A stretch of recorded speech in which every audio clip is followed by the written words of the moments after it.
Market का trend कब बदलता है, ये समझना हर ट्रेडर के लिए सबसे इम्पोर्टेंट होता है और इसका सीधा जवाब है break of structure.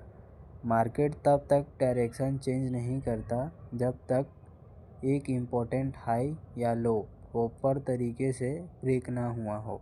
Simple language में समझो, मार्केट हमेशा स्ट्रक्चर के अंदर ही चलता है। जब तक स्ट्रक्चर इंटैक्ट होता है तब तक ट्रेंड भी इंटैक्ट होता है। अब चार्ट में देखते हैं, यहाँ मार्केट डाउन ट्रेंड में था, लोअर हाइस और लोअर लोज बन रहे थे।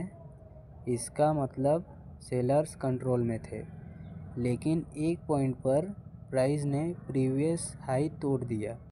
ये नॉर्मल मूव नहीं था, ये मार्केट का डिसीजन था।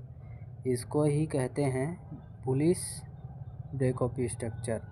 बुलिश ब्रेक ऑफ स्ट्रक्चर का मतलब होता है बायर्स ने सेलर्स से कंट्रोल ले लिया है। अब उल्टा एग्जांपल देखो, यहाँ मार्केट अप ट्रेंड में था, हायर हाइस और हायर लोज बन रहे थे, बायर्स कंट्रोल में थे। लेकिन जब प्राइस प्रीवियस लो तोड़ देता है तो इसका मतलब होता है बायर्स वीक हो चुके हैं। इसको कहते हैं बेयरिश ब्रेक ऑफ स्ट्रक्चर।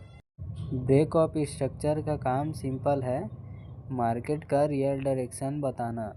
बहुत लोग यही गलती करते हैं, वो सोचते हैं हर लेवल ब्रेक ऑफ स्ट्रक्चर होता है।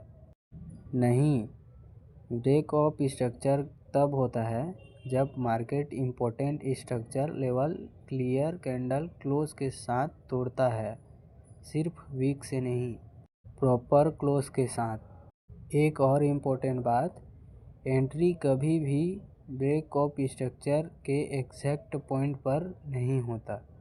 प्रोफेशनल ट्रेडर्स का फ्लो फिक्सेड होता है।